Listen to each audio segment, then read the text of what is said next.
What is up? Thank you for coming to my channel, Prison POV. Shout out to the members of the channel. Shout out to the Point of View crew and Trip on This. We're rocking steady with 56 members. And I love it. A couple of people have added themselves to the August Rockstar list. These people right here have given me a rock star in the month of August, and I'm honoring them for their generosity. So shout out to Alexander, JP, and John Doe. John Doe, obviously not his real name. He shot me a rock star. He said, "You tell great stories, but if you're going to throw me on the wall," which you know I am, do me John Doe style. And no problem. Absolutely, I get it. I totally understand wanting to be anonymous. Bro, I actually have a video. Not yet. This video does not exist yet. Except for right here. And I'm going to be giving it to you guys soon, bro. Hey, it's awesome. It's a video about my John Doe. About how I ran around for several years using the name Ryan. My cousin Ryan. Had his first, middle, last name, his birthday, his address, and several times I got stopped by the cops. I should have went to jail for absconding on parole, but instead they're like, "Okay, see you later, Ryan." Dude, it worked for me scores of time. Enough to make a whole video out of it. So, bro, I can love and appreciate the John Doe, homeboy. Okay, so trip out on this. I didn't even want to make this video because I don't have a thumbnail. But I have a thumbnail maker. But, dude, they are not on point. They're sloppy and falling apart. We just reestablished our deal a couple days ago, and now already today, no thumbnail.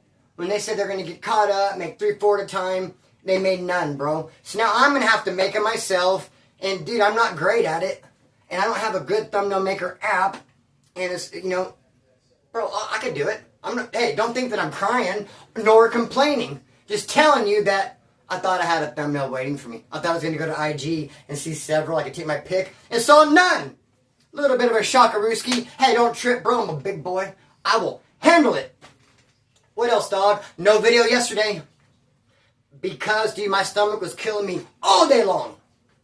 Now, quiet as it's kept, I have severe stomach problems that I should actually address soon with some medical care. And it's actually very poetic because the reason why I have these stomach issues, at least in my opinion, although I'm not a doctor, nor do I play one on TV, but in my non-medical opinion, the reason why the stomach problems is the rock stars.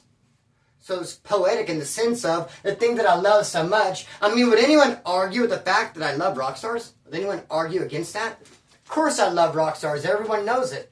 And it breaks my heart that my rock star tank top jersey is up at G.G's house. Have not been able to wear it all summer. Dude, I love rock stars, bro. And that is the thing that is hurting me. The thing that I love is turning right back around and biting me in the ass. Biting me in the ass, brother. And hurting my stomach, doll. So we're going to get to the bottom of this. And I switched up, tried doing sugar-free. I've tried other brands. Dude, I like the good old-fashioned black and gold Rockstar. And you know what? If it knocks a year off my life, so be it, Bizzle. Let's just get on with this story. It was going to be 3, hear me now, 3 gangsters, bro, that are weak. Weaker than puppy piss. Now, I don't know if puppies have weak piss or not, but I know these dudes I'm going to talk about are weak.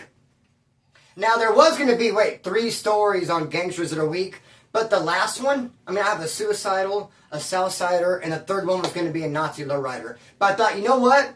Unfortunately, and it pains me to even say it, but I can think of 3 Nazi lowrider dudes that are weak. Enough that I can make a whole video. So I don't have to put the NLR on the end of this video, the weak NLR dude. I can just make a whole video. Put some of his buddies on there and just call it a day. So what I'll do is I have 2 stories right now that are 2 gangsters that are actually weak. And then I'll follow it up with a cool little story about how the same guy pulled a knife on me 2 different times. And the outcome. And what happened. So just trip on this.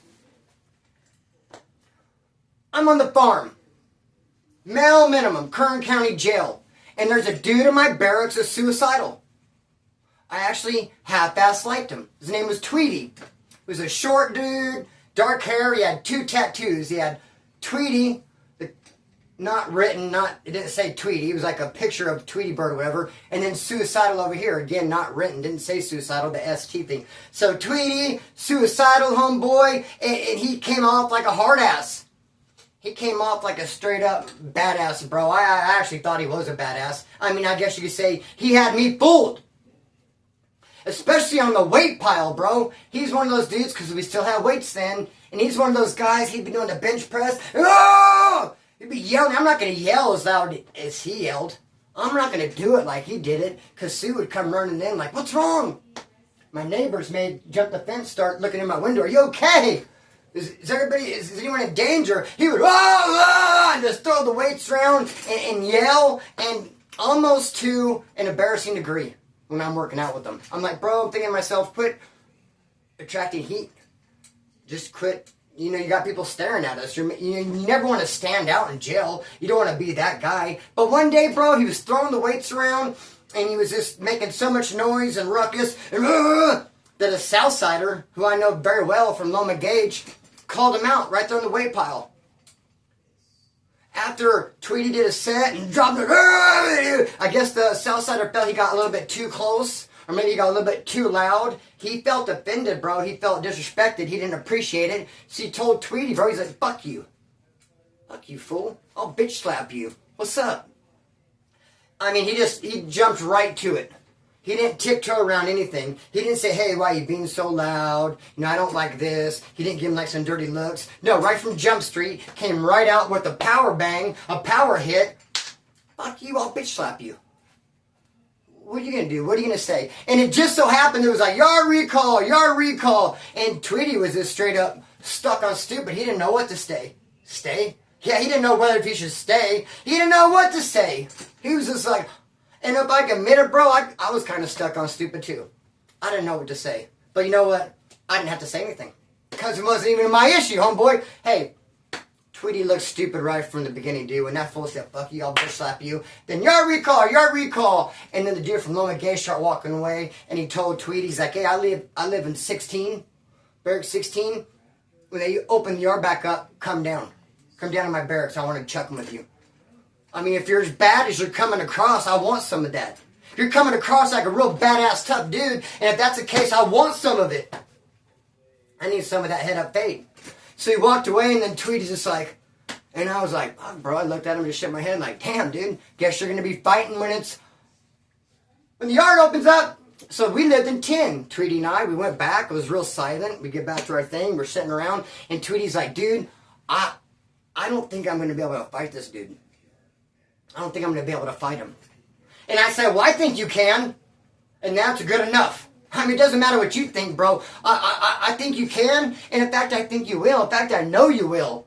What are you doing, dude? What are you talking about? I already see what's coming. Are you actually going to try to wiggle out of this fight? When dude called you out in front of God and everybody, all races on the weight pile, dude, called you out for your rude and your brash behavior? And you're going to try to wiggle out of it, bro? What do we got going on right here? He's like, dude, I don't think I can. I said, you can. Why? What do you mean? He goes, bro, I have AIDS. That is what he said, dude, with a straight face. I have AIDS. I go, well, all of a sudden, you didn't have AIDS yesterday when I was smoking my joint with you and you put a lot of saliva and slobber at the end. That was rude, bro. What were you thinking, bro? But so all of a sudden, I was like, bro, don't worry, man. Don't worry about it. That is not going to come into play. I mean, you can still fight with AIDS. It doesn't mean like an automatically disqualification. I'm sure he won't mind. In fact, we're not even going to tell him. He's like, nah, bro, I don't want to give it to him. And I was like, dude, you're not going to give him AIDS unless he knocks you out and then butt fucks you afterwards. Which, I mean, I promise, dude, I give you my word, I will not let that happen. You don't know me, bro. We've only been doing time together a couple weeks, man. You know, you sleep next to me, I sleep next to you. I mean, I hope you can know I'm somewhat of a solid dude, bro. Look me in the eye. I'm not lying. I am not going to let him knock you out and butt fuck you, bro. I would not allow it. So we do not have to worry about him getting AIDS. And he's like, oh, well, should I put bags on my hands? And I was like, dude, stop. Stop with the AIDS talk, Magic Johnson. You're going to be just fine. What you need to do is you need to be getting your mind right. You're getting ready to go fight.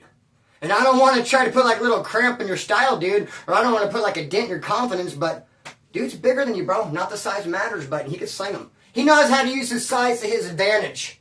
When I say size doesn't matter, that means that, you know what, size doesn't matter if a small dude knows how to use the size to his advantage. Come on, how many times have we seen a small dude win? So you can't just say that a guy's going to automatically win because he's big. However, if the guy's big and tough, like this guy from Loma Gage, hey, bro, you might have a problem. But you're going to face that problem, home, bizzle. So dude, he's acting all weird and shit. He's like, I got to use the phone. I got to use the phone call. Tweety said, and I'm like, damn, man, this dude's going to probably end up making us look stupid. I hope I don't have to bitch slap him myself. I hope I don't have to march him down there and make him fight. And right at that time, I get a kite. Splinter, you got a kite? I open it up. It's to me from Barracks 16, from the dude from Loma Baker's Gauge. He's like, what's up, Splinter? I've been seeing that dude out on the pile for a while. No disrespect to the woods. I just don't like that dude's style. And, you know, I feel obligated to get in the bathroom with him. I want to try him. If he's as tough as he's acting, I just want a piece of it. So I'm calling him out. He's like, I'm giving you my word, Splinter. I've already talked to the other Southsiders in here. It's going to be a one-on-one. And he goes, you know, I got the juice to pull that off. There's not going to be no jumping. No other homies are going to get in. It's going to be a straight up one-on-one. I'm calling that dude out, and Splinter bring him down here, Barracks 16. And I was like, all right. And I went and told Tweety, I was like, look, I got this kite. He's calling you out. He didn't like how you act all freaking tough out there on the pile, bro. You brought attention to yourself. And sometimes when you act like the baddest, bro, the baddest wants to try the baddest. He's thinking you're the baddest, bro. He wants to take you down. He wants to see if you're as tough as you're acting. Which I know you're not, bro. And we're ready to all find out. I think he knows you're not, too. Anyways, calling you out, bro. He's assuring me it's not going to be a riot. It's a straight up one-on-one. Are you ready? And he's like, well, I got to make a phone call real quick. It's like, dude gets on the phone. He's talking on the phone. And all of a sudden, they start calling over the loudspeaker. You know, Mike Wilson, come to the duty office. Mike Wilson, come to the duty office. And Tweety's on the phone. All of a sudden, he hangs up the phone. And he starts acting real weird. And he gets up. You know, on the farm, I told you there's like a mini yard. So we're like on a mini yard. It's the same size as like my front yard. Has a chain link fence around it. Fence is usually open. And then there's a big yard. So they're calling Mikey Wilson, whatever, to the duty office. And that's Tweety. I didn't know, because I know him by Tweety, bro. Why they call him the duty office? And he gets off the phone, he acts all weird. He goes over to the gate by the mini yard and breaks, dude. Damn near runs, or a very fast walk, up to the duty office, dude. And we're like, whoa, bro, this cannot be a coinky dink. There's no way, bro, this dude calls him out to fight.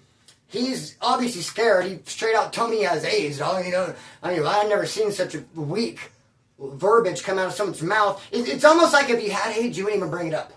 I mean, we're going to make an excuse not to fight, and that kind of excuse, dude, hell to the no, bro. So, this dude's obviously don't want to fight, and now they're calling him to the duty office. So he runs up there, bro, and we can see the duty office, and we can see that he sat down. So he sat down, and because he went up to the duty office, I'm Mike, or whatever, and they said, have a seat. So he sat down, and we see him, and I'm like, damn, bro. So I take a couple youngsters with me over there to ask them. And we walk, because they have med call, bro. You could always act like you're just going to go to med call from Maylocks. You could pretty much cruise the whole yard whenever you want. So I took two youngsters with me up there. I already knew what I was going to do. The youngster didn't. I already knew how this was going to play out, bro. And so we walk up there, and I ask, Tweety, dude, what happened? What are you doing, bro? Why did that go down like that? Why are you up here at the duty office? And he said, my mom called. My mom called the jail and said I was getting ready to get in a fight because I called my mom on the phone, told her I was getting ready to fight, told my mom, you know I have AIDS, right, Mom? Is it going to be okay if I fight this guy? He's like, look, Splinter, I'm really concerned about this dude.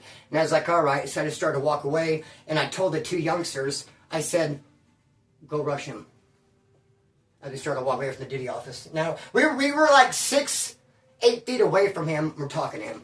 The duty office is right here, kind of behind the gate. No one could see us or hear us. Kind of a blind spot. And I was like, dude, what the fuck's up with you? I'm not going to walk all the way up to him. But we walked up kind of close. And I was like, hey, what's up, dog? He said, my mom called. Because I called her. And I was like, fuck. So we started walking away. I told the two youngsters, rush that fool.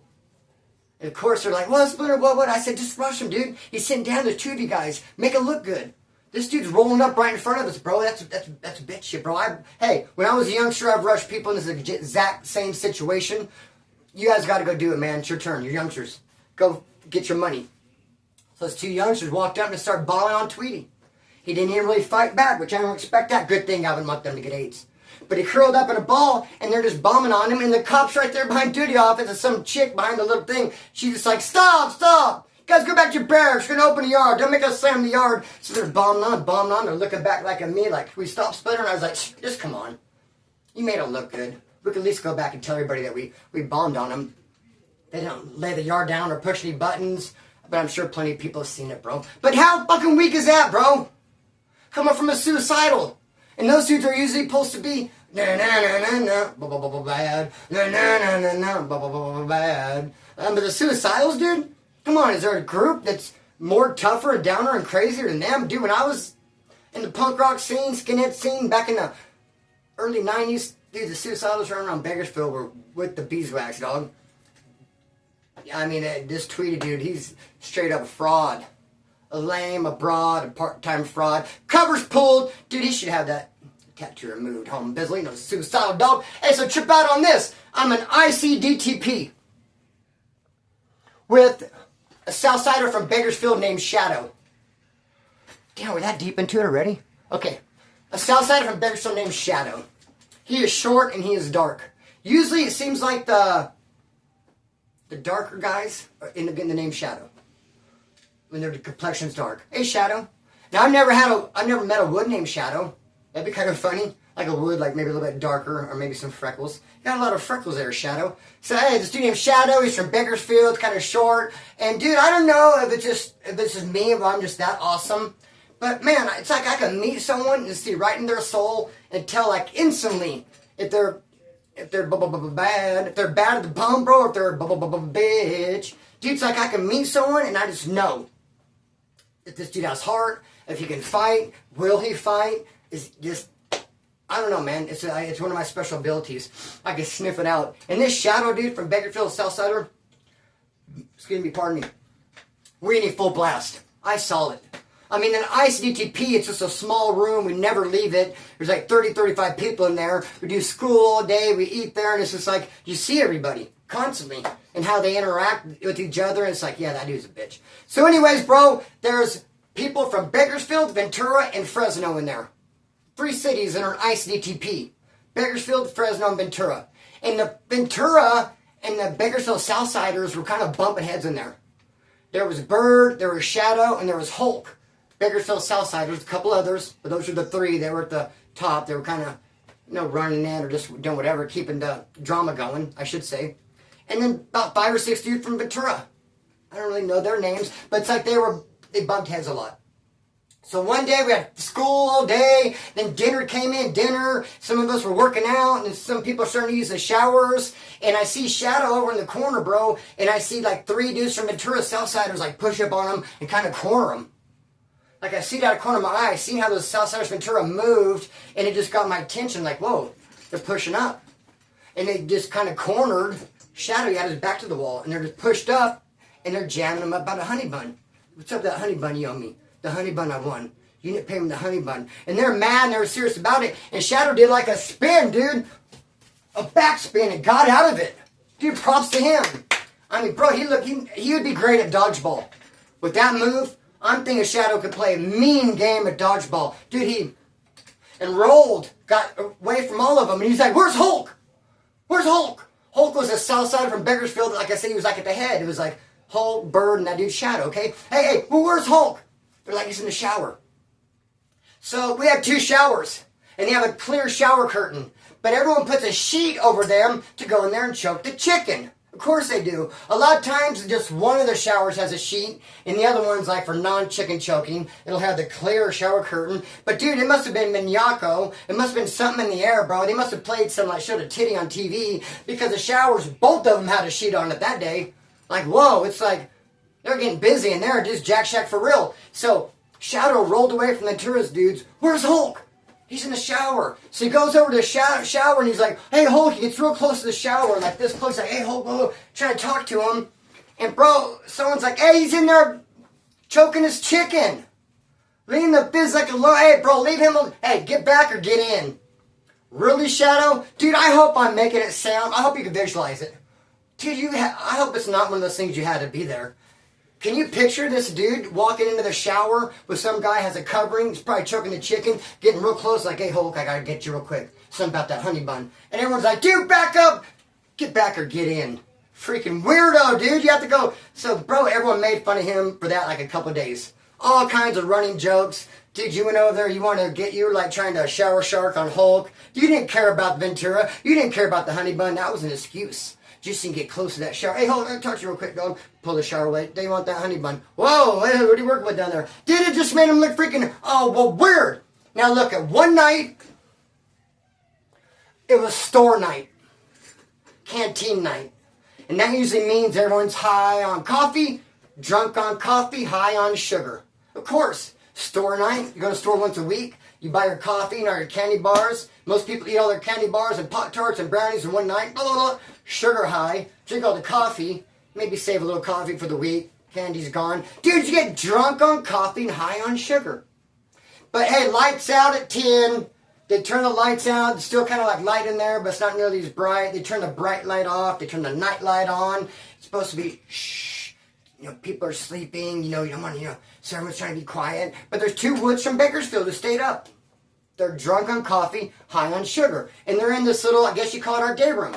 I mean, you got beds against that wall, beds against this wall, and you got a bunch of tables where we go to school, we eat, we sit, play cards, whatever. The bathroom's over there. So these two woods are like, they're talking, whispering, they're trying to keep it down, dude, but they are kind of like talking. They're being a little too loud for lights off. But then again, it is store night. I'd already went over to them a couple times and been like, hey guys, can you keep it down? You're being a little loud. Like, alright, Splinter, so I go back to my bed area, but I'm up and reading. Then I go and I'm like, hey guys, can you guys keep it down a little bit? What do you guys talk about anyway?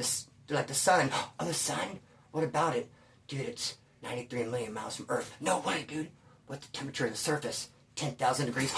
And at the core, 100,000. Oh my gosh, 93 million. So now I'm all interested. Now I'm talking in the day room instead of two people. And bro, we're not talking loud enough to wake anybody up, but we're being loud enough to keep someone from going to sleep. No one's going to get woke up, bro, but if you're trying to go to sleep, you might hear this.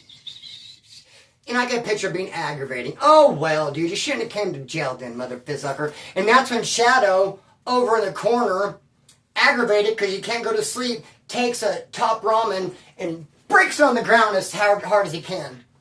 When you want to make a soup, when you want to eat a soup, you throw the top ramen on the ground and you break it. So it's all broke apart and you put it in your bowl. So he broke the top ramen up like he's going to make a soup at 10:30 at night when everyone else is in bed except for the three woods. Let's bring it to the table. So dude, everyone's asleep and they hear that top ramen. Everyone sits up like, what the fuck?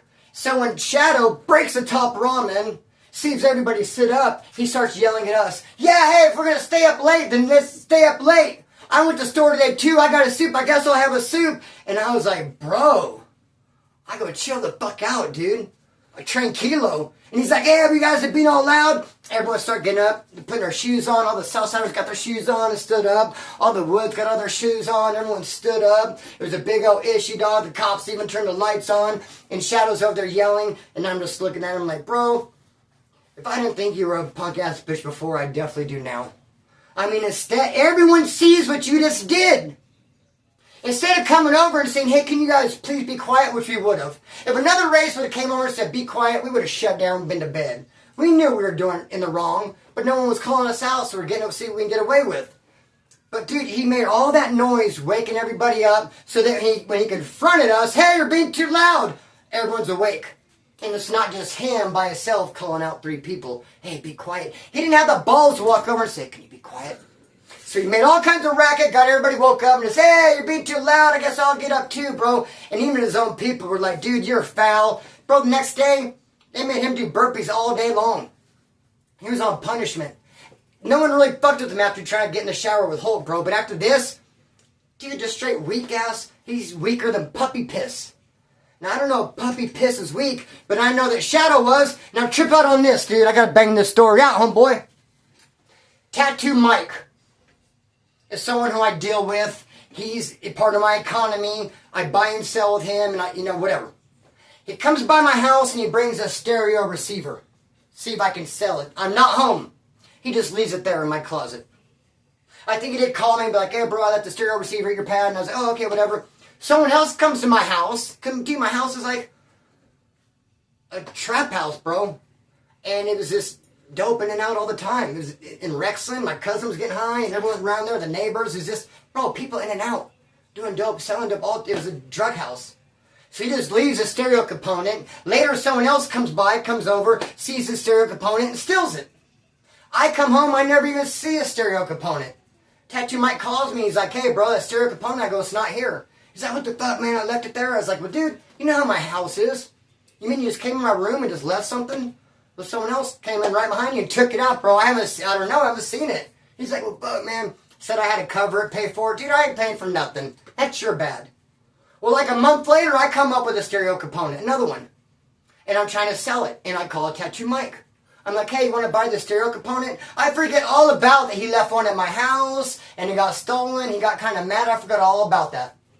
Out of sight, out of mind. I never did even see that thing. It was like a small little issue that arose. I was over it very quickly. A month later, I get this. Hey, you want to buy it? He goes, yeah, come over. Come over.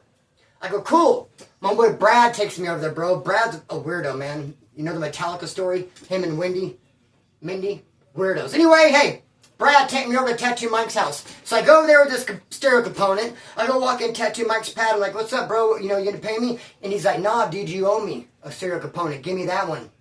Remember, he left that one in my house? And I was like, oh, no, fuck no, dog. I'm selling this. I'm not giving this to you to cover for the one that got taken from my pad. And now it's tense between us. And I could feel Brad starting to, like back out. And it's just crazy when people run and they're not even the one in danger, dude.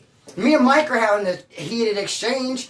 Brad's just a driver. So me and Mike are having this, I'm not giving it up, bro. He's like, yeah, you are. Then he pulls a knife out on me. He's like, give me the thing, bro. And I was like, fuck you, man. And Brad started running. And I go, don't leave. He might stab me. I'm going to need a ride to the hospital. I was like, Brad, don't. So I thought he was going to get in the truck and drive off. And I'm just standing in Mike's yard like, oh, I was like, dude, don't leave me here. You coward. What the is that, bro? I go, I might get stuck and need a ride to the hospital. When I said that, Mike threw the knife down. He's like, take the stereo component, man. Fuck you, bro. Hey, years later, same house, not same house, different house, same dude, Tattoo Mike. He gives me these gold pins. Gold pins, 3 of them. Ink pins, gold. And a thing, he's like, hey, can you sell these? I call my Connect. I was like, hey, I got these 3 gold pins. You want to buy them? He thought I said gold tins, like gold 10-inch woofers. He's like, yeah, bring them over. So I go where he's at. When I meet my connection, I'm like, what's up? He's like, where's the tins? I was like, here's the pins. He's like, oh, pins? I thought you said tins, like 10-inch woofer. He's like, I don't want no pins, boy. What, does it look like I'm in school of hard knocks, huh? I don't know what I need these for, dog. I'm writing tickets, somebody calling me a cop or yet. Nah, dog, hey, I don't need these fucking ugly ass pins. And he breaks them up and he's like, these aren't even gold, dude. These are cheap. I was like, well, fuck those pins in. I just left them there. Forgot all about them. A couple weeks later, go to Tattoo Mike's house. He's one of my stops that I make throughout the day, whatever. But, and I go by there with stuff full. I forgot all about the pins. Weren't that important to me. I didn't really think he cared about them. I thought he was just trying to, whatever. And I walk in, he's like, hey, where's my pins? I was like, oh, bro, I left them at the dude's house. He thought I said tins and just, he didn't really want them. He's like, so you left them there? I was like, well, yeah, I forgot about them. They weren't even gold, dude. Worthless. They're cheap. And again, he pulls a knife out on me. And again, this dude I'm with, Chris, goes to take off running. I'm like, wait, Chris, what the fuck, dude? And I tell Mike, I go, man, you better use it this time, motherfucker. This is the second time you pull a knife on me, you coward. You want to bite over your ugly-ass gold pins, that's fine. How long have I known you for? A lot of these trashy-ass tattoos came from your punk-ass, dude. And every time we have a little disagreement, you pull a knife on me. Hey, I guess I must be a badass. I guess it's a compliment. You're telling me that I'm so tough, you're scared, and so you have to pull a weapon. Fuck you, bro. And so Chris took off running, bro, and I knew it was just a clusterfuck, dog. But hey, this thing I want to say about Brad and the Metallica, dude, that's a whole nother story. But just real quick, because we got to make it at 30 minutes. I was in love with Metallica. There was a point in time, bro, and that's all I had was Metallica CDs. Ride the Lightning and Justice for All. Ride the Lightning and Justice for All. Kill them all. What else? Master of Puppets, some boy Garage Days, the Black Album. Dude, I was all about it. When I first started playing guitar, I only learned Metallica songs. I was just all about Metallica. I loved James Hetfield, rhythm guitar, and Kirk Hammett. Dude, I was a Metallica head, bro. Now Metallica's going to go play at the Forum. I get tickets. I'm going to ride there with my friend Brad, the one who took off running, when dude pulled a knife on me, and his cousin Mindy. Brad and Mindy, they got tickets. We're going together. I think a couple other people I don't know. Dude, like it might take like a month ahead of time. A month ahead of time, Brad and Mindy say, dude, we'll take you to the Metallica concert. No problem, you're riding with us.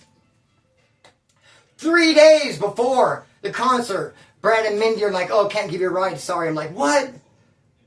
Excuse me, pardon me, that's fucked up. No, sorry, can't give you a ride.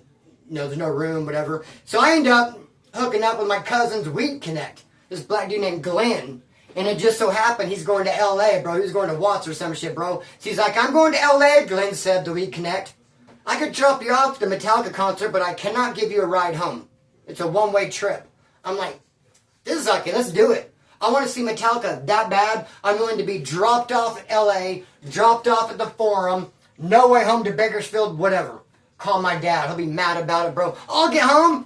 Of course I'll get home one way or another, bro. But what I won't do is see Metallica if I don't catch a shroud with Glenn. Anyway, I get dropped off, dude. Glenn drops me off. I see Motorhead. I see Metallica. And then after Metallica, Guns N' Roses came on. And that's when I start stressing. Like, oh my gosh, dude, how am I going to get home, bro? Guns N' Roses suck. Their concerts suck, dude. Their show, their music, I was like, oh, it's ass. So, dude, I'm like, how am I going to get home? So I get up from my seat, and I just start pacing around. I'm going to call my dad, and I bump into somebody by accident. And I was like, oh, sorry. And it was Brad, my ride, who said he couldn't bring me because he didn't have room. And he's with Mindy, the other person who had the car. And I was like, oh, hey, what's up? I was like, oh, I got dropped off. I don't have a ride home, whatever. You know, they're like, you want a ride? I was like, yeah. So I got a ride home with them. How weird I bump into them, bro. At the Forum at a Metallica concert, accidentally bump into these fools. The people who stood me up for a ride. They had a room, dude. We go to their room, and it was just them two. It was just them two. They told me they couldn't take it. There was no room. After the concert, they got a room. They're cousins. What the fuck, bro? What do you think? Oh, let's not take Chris. Let's get her a motel and fuck all night, cousin. Is that what it is? Like, why'd they tell me no, bro? Why'd they have a room? Why didn't they just drive home from the Forum? It was crazy, dog. They didn't even have no money. I had weed. I had money for McDonald's. They were just shut the zuck out. I'm home with them, dude. They're dirtbags. Hey, I'm going to cut the string and let it fly. Peace.